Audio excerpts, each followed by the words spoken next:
All right, talk about Russia. Russia is a huge, multi-ethnic, multilingual, multicultural state. About half the people are speaking Russian and or observed Russian Orthodox. Got the Romanov family ruling through their autocratic regime that is supported by both the church and the nobles. The nobles are exempt from taxes. However, they are behind Europe in terms of technology, and so they start to try to put in some reforms. At this time, they are led by Tsar Alexander II, who will start these reforms. The first one is the emancipation of the serfs in 1861. The serfs have been bound to the land. It's basically as bad as slavery. The nobles saw it as a social stability piece. A majority of the population was serfs. And so while some people did object to it morally, it really was becoming an obstacle to economic development because there weren't enough workers to work in the factories as well.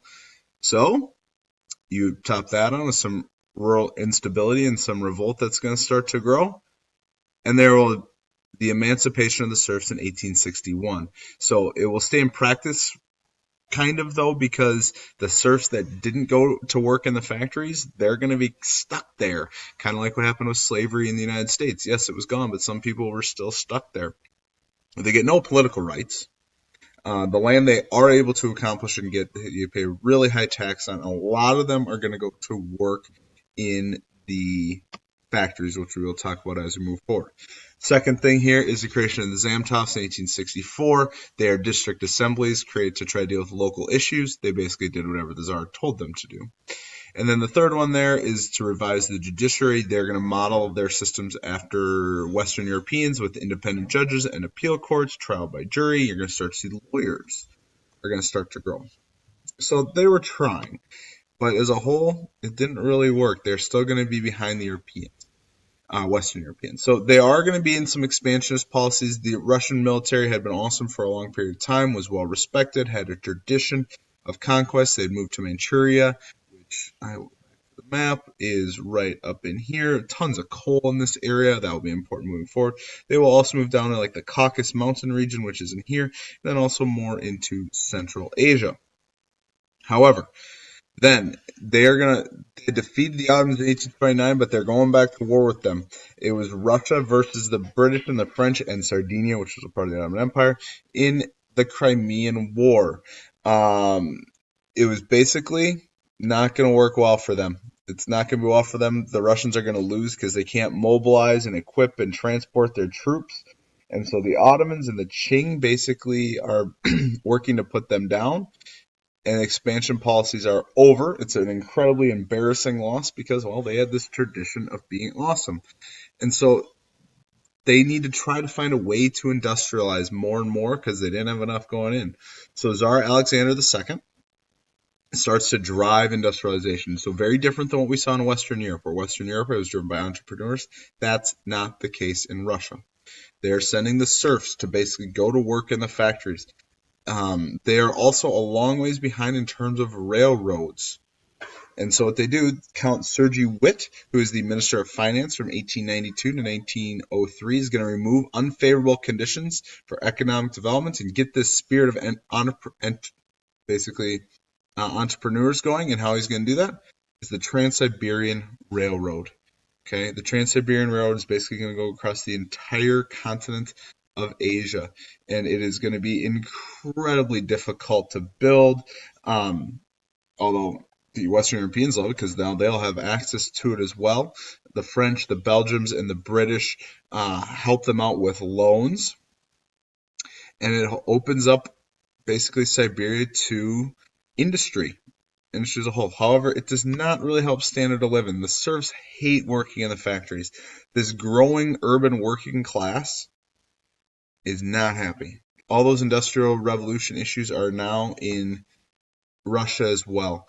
And so horrible working conditions. They are going to try to limit the working day, but underground movements start. The underground movements are starting, and the business class, on the other hand, loves this. The business class loves it. They're getting richer. They kind of want to keep this, what they got going on. They don't want things to challenge for the czar. And so as trade unions and strikes start to happen, they're not legal, but the business class will help to put them down.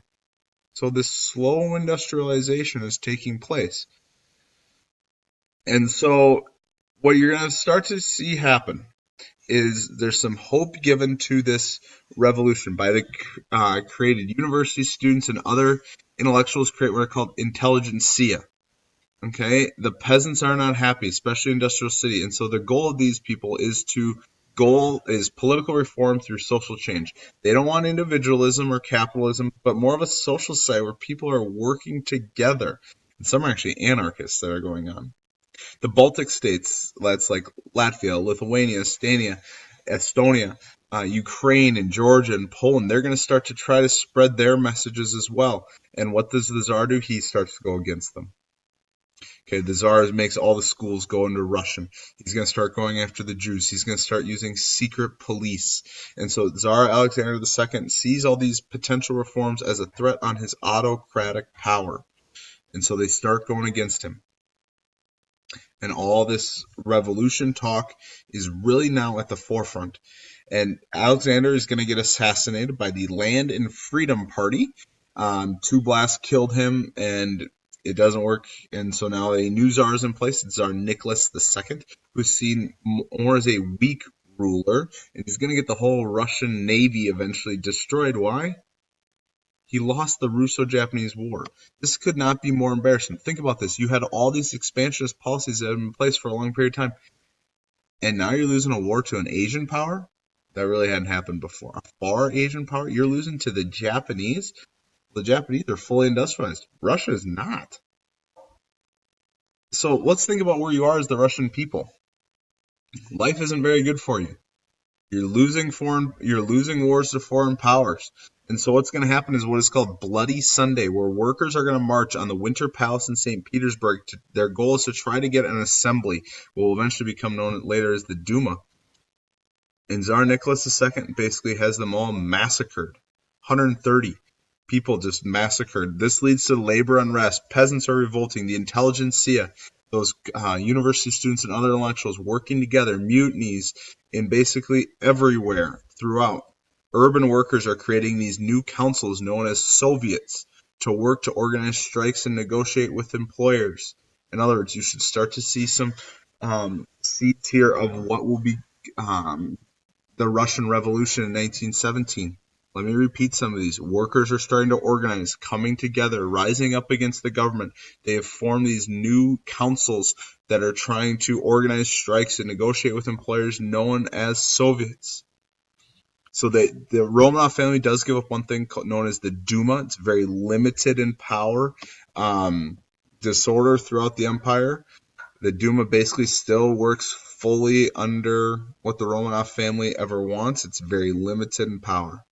So what have we learned? Russia, you tried to industrialize, whether that's with the serfs, and sending them to work in the factories, build the Trans-Siberian Railroad to try to industrialize.